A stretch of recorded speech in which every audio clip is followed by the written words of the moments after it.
اور سب سے اور وہ آپ پھر افغانستان کو بھول جائیں، پھر افغانستان سے آپ باہر نہیں نکل سکتے ایران کے ساتھ اگر آپ نے کانفلکٹ لیا تو ایکچولی آپ امریکہ کو کہہ رہے ہوتے ہیں کہ ہم پہ پریشر مت ڈالنا، ہم سے توقع مت رکھنا، ہم نے آپ کو کوئی فیسیلیٹیٹ نہیں کرنا، اگر آپ نے ایران کے ساتھ تو آپ کریں نہ جنگ۔ میاں صاحب پرائم منسٹر آف پاکستان ہے ہمارے وہ، اور انہوں نے انٹرنیشنل فورم کے اوپر جواب دیا۔ میں ڈاکٹر فاروق حسنا صاحب کی اس کے اوپر رائے لینا چاہوں گا۔ ڈاکٹر صاحب ڈو یو تھنک کہ پرائم منسٹر عمران خان نے اچھا اور پازیٹیو جواب دے دیا ہے امریکہ کو سی پیک کی مخالفت کو لے کر کے؟ دیکھیے جیسا بیگ صاحب کی بات سے ہی میں اٹھاؤں گا ایک بات کو کہ امریکہ اب سپر پاور نہیں رہا۔ اب دیکھیے یہ ملٹی لیٹرل دنیا ہو چکی ہے، یہ اب یونی لیٹرل نہیں ہے۔ یونی لیٹرل بہت تھوڑے عرصے کے لیے ہوئی تھی جبکہ سوویت یونین کولیپس ہوا، وہاں سے لے کے اور عراق میں جب امریکنز کا 4,500 سپاہی مارے گئے تھے فوجی اور 25,000 زخمی ہوئے تھے، تو وہاں پہ پھر ایک میسج گیا تھا کہ سپر پاور اتنی بھی سپر نہیں ہوتی کہ وہ اپنی مرضی سے جو مرضی کر لیں۔ دوسرا مثال ہمارے پاس افغانستان کی ہے، 18-19 سال ہو گئے ہیں، وہاں پہ تو ان کو چاہیے تھا نا کہ سارے افغانستان کو صفایا کر دیتے، اور داعش کے ساتھ اگر قاسم سلیمانی نہ ہوتے تو اس وقت بغداد کے اوپر، دمشق کے اوپر داعش کا قبضہ ہونا تھا، امریکہ جو مرضی کر لیتا۔ اس لیے کہ آپ جب تک گراؤنڈ ٹروپس کے ساتھ وہ نہیں کرتے، آپ اوپر ایئرز تھے جتنے بھی آپ کارروائی کریں، اس کا ہم نے دیکھا، ہمیں یہ تاریخ بتا رہی ہے، اس کا اثر نہیں ہوتا۔ بالکل ٹھیک ہے۔ میں اس بات پہ آنے لگا۔ دیکھیے امریکہ کا ایک محدود تو ہے، ان کا بڑی پاور ہے، وہ آپ اس کو بڑی پاور کہہ سکتے ہیں، آپ اس کو سپر پاور نہیں کہہ سکتے۔ دوسری بات ہے کہ دنیا بڑی تیزی کے ساتھ تبدیل ہو رہی ہے، اور اس میں جیسے میں نے پہلے کہا ملٹی لیٹرل دنیا بن چکی ہے جس میں ریجنل ایکٹرز ابھر کے آ گئے ہیں، اور وہ ڈاکٹر صاحب بالکل ٹھیک ہے، لیکن ڈاکٹر صاحب ایک طرف ایلس ویلز یہاں آتی ہیں اور وہ ایگزیکٹلی اس وقت پاکستان میں موجود ہیں جب پرائم منسٹر نے سوئٹزرلینڈ جانا ہے، تو وہ سی پیک کی مخالفت کرتی ہیں، سی پیک کو پاکستان کے لیے قرضہ، پاکستان کے لیے اکانومی کے لیے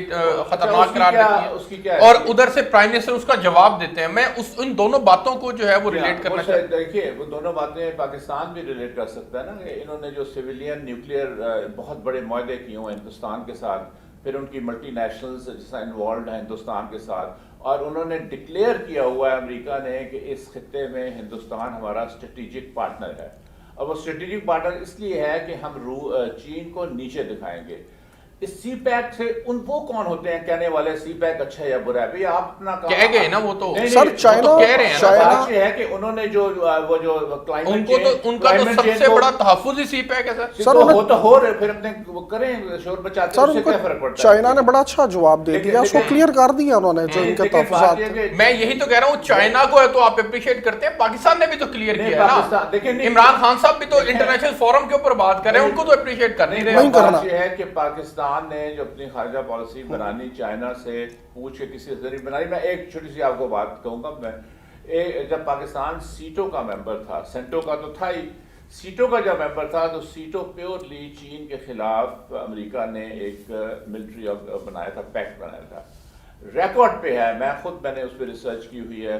اس کے میٹنگز کے منٹس میں لکھا ہوا ہے صاف، منیلا میں میٹنگ ہوتی ہے سیٹو کی، اور پاکستان وہاں پہ، یہ میں 50s کی بات کر رہا ہوں، پاکستان کیٹیگوریکلی وہاں پہ کہتا ہے کہ ہم اس معاہدے میں شامل ہیں لیکن ہم چین کے خلاف نہیں جائیں گے، ہم کلیئر کرنا چاہتے ہیں، اور آپ ہماری پوزیشن کو امید ہے سمجھیں گے۔ اس زمانے کہتا ہے۔ 60s میں آپ آئیے، جب ہمارا PIA کا پہلا غیر ملکی جہاز ایئر لائنز تھی جس نے پیکنگ کی، اس زمانے پیکنگ کہتے تھے بیجنگ کو، سروس شروع کی تھی اسلام آباد سے، امریکہ نے شدید پروٹیسٹ کیا تھا، پاکستان نے اس پروٹیسٹ کی کوئی پرواہ نہیں کی۔ اس لیے دیکھیں جب آپ اپنی پالیسیز بنانا چاہتے ہیں اور آپ ایک خود مختار ملک ہیں تو یہ ویلز وولز کیا چیز ہے، ٹھیک ہو گیا۔ میں مسلح جدوجہد کو تو سپورٹ نہیں کیا جاتا، میں ڈاکٹر فاروق حسنا صاحب کی رائے لوں گا۔ ڈاکٹر فاروق حسنا صاحب، کیا مسلح جدوجہد جو ہے وہی ایک صرف سلوشن رہ گیا، اس کے علاوہ اور کوئی سلوشن نہیں ہے؟ پاکستان کا تو واضح موقف ہے کہ ہم کسی صورت مسلح جدوجہد کو سپورٹ نہیں کریں گے۔ اب دیکھ لیجیے اب آج کل کیا ہو رہا ہے ہندوستان میں، اسی سے ہم شروع کرتے ہیں بات۔ اب انتفاضہ کی بات کی تھی میاں صاحب نے، وہاں پہ ایک انتفاضہ کی صورتحال ہے پورے ہندوستان میں، اور اس کا جو کور ہے وہ ویسے تو ان کا جو سٹیزن شپ ایکٹ ہے وہ وہاں سے شروع ہوا پورے ہندوستان میں، لیکن آپ نوٹ کیجئے وہاں پہ جس قسم کی باتیں ہو رہی ہیں، جس قسم کی نعرے لگ رہے ہیں ہمیں آزادی چاہیے، یہ لنکڈ اپ ہیں کشمیر کی سچویشن کے ساتھ، اور کشمیر کا جو معاملہ ہے وہ بار بار وہ لوگ بھی ریفر کر رہے ہیں جو پہلے کشمیر کی کوئی بات نہیں کرتے تھے، لیکن جب سے یہ سٹیزن شپ ایکٹ آیا ہے انہوں نے کشمیر کی بات بھی کرنی شروع کر دی ہے، اور وہاں سے ان کے جو فارمر فائنانس منسٹر ہیں جو مدراس سے ان کا تعلق ہے، جب وہ جیل سے چھوٹ کے آئے تو انہوں نے سب سے پہلا جو پریس کانفرنس میں لفظ استعمال کیے تھے، انہوں نے یہ کیا تھا کہ میں کشمیری جو ہیں ان کو خراج تحسین پیش کرتا ہوں۔ ٹھیک، بہت شکریہ آپ کے وقت کے لیے۔ آپ تینوں میں